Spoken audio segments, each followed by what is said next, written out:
Hello दोस्तों, एकलव्य अकादमी में आप सबका स्वागत है। आज की वीडियो का विषय चीफ की दावत कहानी का पर्व 2 है, जो इस कहानी का अंतिम पर्व है। पर्व 1 में हमने आखिरी जो पंक्ति पढ़ी थी वो ये थी, चीफ के चेहरे पर मुस्कुराहट थी, वह वहीं खड़े खड़े बोले नमस्ते। और अब हम पर्व 2 में उसके आगे की कथा का वाचन सुनने वाले हैं। तो कथा कुछ यूं है। माँ ने झिझकते हुए अपने से सिमटते हुए दोनों हाथ जोड़े, मगर एक हाथ दुपट्टे के अंदर माला को पकड़े हुए था, दूसरा बाहर। ठीक तरह से नमस्ते भी न कर पाई। सामनाथ इस पर खिन्न हो उठे।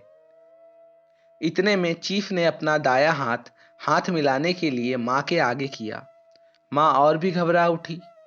माँ, हाथ मिलाओ, श्यामनाथ ने कहा। पर हाथ कैसे मिलाती? दाएं हाथ में तो माला थी।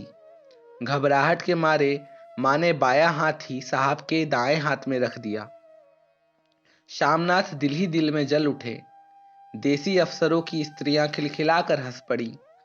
यूं नहीं माँ, तुम तो जानती हो, दायां हाथ मिलाया जाता है। और दायां हाथ मिलाओ। मगर तब तक चीफ माँ का बायां हाथ ही बार बार हिलाकर कह रहे थे, how do you do.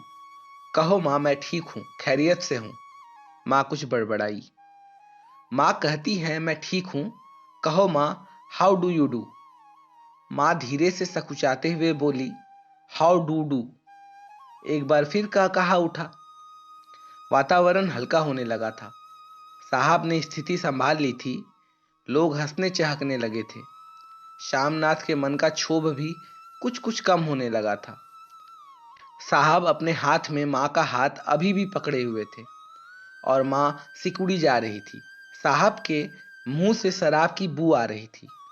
Shyamnath अंग्रेजी में बोले, मेरी माँ गांव की रहने वाली है, उम्र भर गांव में ही रही, इसलिए आपसे लजाती है। साहब इस पर खुश नजर आए। बोले, सच? मुझे गांव के लोग बहुत पसंद हैं। तब तो तुम्हारी माँ गांव के गीत और नाच भी जानती होंगी। चीफ खुशी से सिर हिलाते हुए माँ को टकटकी बांधे देखने लगे। माँ, साहब कहते हैं कोई गाना सुनाओ, कोई पुराना गीत। तुम्हें तो कितने ही गीत याद होंगे। माँ धीरे से बोली, मैं क्या गाऊंगी बेटा, मैंने कब गाया है। वाह माँ, मेहमान का कहा भी कोई टालता है। साहब ने इतना रिझ से कहा है, नहीं गाओगी तो साहब बुरा मानेंगे। माँ ने कहा, मैं क्या गाऊं बेटा, मुझे क्या आता है। वाह, कोई बढ़िया टप्पे सुना दो, दो पत्तर अनारा दे, श्यामनाथ ने कहा।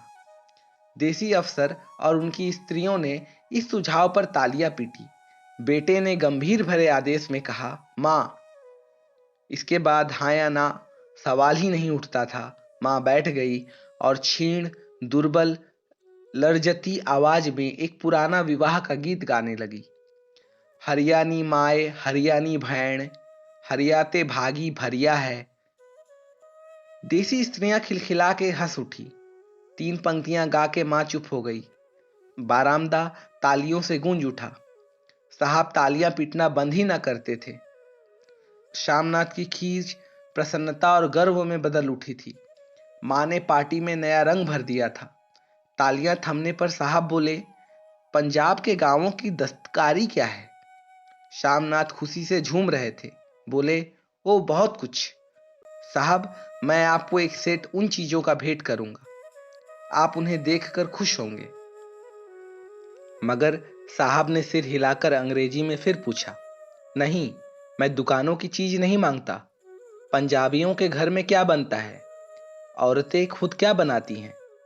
श्यामनाथ कुछ सोचते हुए बोले, लड़कियां गुड़ियां बनाती हैं, फुलकारियां बनाती हैं। साहब ने पूछा, फुलकारी क्या है। श्यामनाथ फुलकारी का मतलब समझाने की असफल चेष्टा करने के बाद माँ को बोले, क्यों माँ, कोई पुरानी फुलकारी घर में है। माँ चुपचाप अंदर गई और अपनी पुरानी फुलकारी उठा लाई। साहब बड़ी रुचि से फुलकारी देखने लगे। पुरानी फुलकारी थी, जगह जगह से उसके धागे टूट रहे थे और कपड़ा भी फटने लगा था। साहब की रुचि को देखकर श्यामनाथ बोले, यह फटी हुई है साहब, मैं आपको नई बनवा दूंगा। माँ बना देंगी। क्यों माँ, साहब को फुलकारी बहुत पसंद है, इन्हें ऐसी ही एक फुलकारी बना दोगी ना? माँ चुप रही, फिर डरते डरते धीरे से बोली, अब मेरी नजर कहाँ है बेटा, बूढ़ी आंखें क्या देखेंगी? मगर माँ का वाक्य बीच में ही तोड़ते हुए श्यामनाथ साहब को बोले, वह जरूर बना देंगी, आप उसे देखकर खुश होंगे। साहब ने सिर हिलाया, धन्यवाद किया और हल्के हल्के झूमते हुए खाने की मेज की ओर बढ़ गए। बाकी मेहमान भी उनके पीछे पीछे हो लिए। जब मेहमान बैठ गए और माँ पर से सबकी आंखें हट गई, तो माँ धीरे से कुर्सी पर से उठी और सबसे नजरें बचाती हुई अपनी कोठरी में चली गई।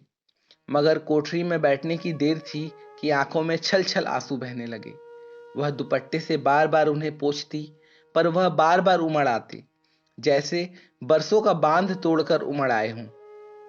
माँ ने बहुतेरा दिल को समझाया, हाथ जोड़े, भगवान का नाम लिया, बेटे के चिरायु होने की प्रार्थना की, बार बार आंखें बंद की, मगर आंसू बरसात के पानी की तरह जैसे थमने में ही ना आते थे। आधी रात का वक्त होगा, मेहमान खाना खाकर एक एक करके जा चुके थे।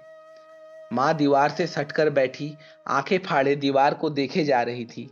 घर के वातावरण में तनाव ढीला पड़ चुका था।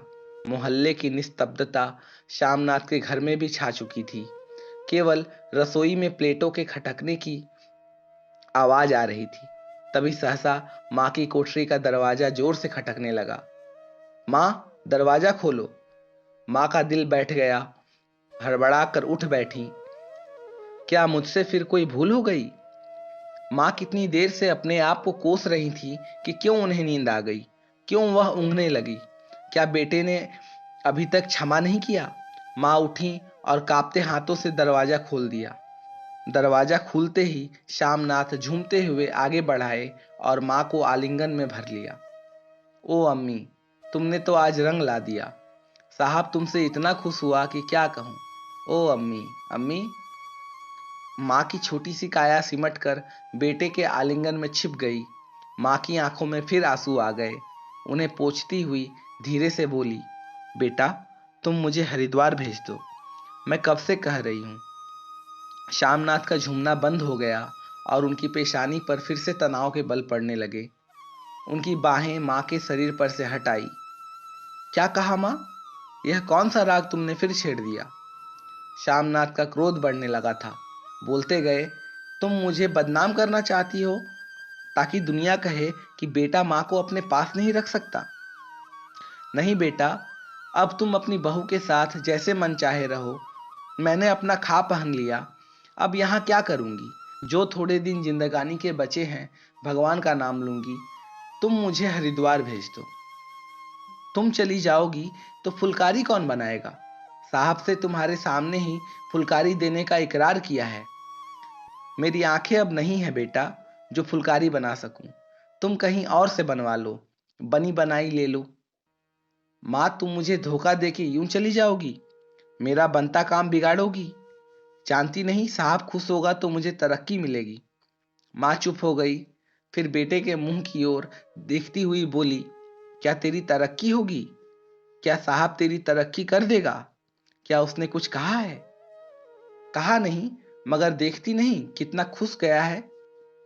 कहता था जब तेरी माँ फुलकारी बनाना शुरू कर देंगी तो मैं देखने आऊंगा कि कैसे बनाती हैं। जो साहब खुश हो गया तो मुझे इससे बड़ी नौकरी भी मिल सकती है, मैं बड़ा अफसर बन सकता हूँ। माँ के चेहरे का रंग बदलने लगा। धीरे धीरे उनकी झुर्रियां, भरा हुआ मुंह खिलने लगा, आंखों में हल्की हल्की चमक आने लगी। तो तेरी तरक्की होगी बेटा, तरक्की यूं ही हो जाएगी। साहब को खुश रखूंगा तो कुछ करेगा, वरना खिदमत करने वाले और भी हैं। तो मैं बना दूंगी बेटा, जैसा बन पड़ेगा बना दूंगी। और माँ दिल ही दिल में फिर बेटे के उज्जवल भविष्य की कामनाएं करने लगी। और मिस्टर सामनाथ, अब सो जाओ माँ, कहते हुए तनिक लड़खड़ाते हुए अपने कमरे की ओर घूम गए। और इसी के साथ चीफ की दावत कहानी का पर्व 2 में अंत होता है। वीडियो पसंद आए तो लाइक और सब्सक्राइब कर दे। फिर हम अगली वीडियो में नए कहानी के साथ मिलेंगे। तब तक के लिए धन्यवाद।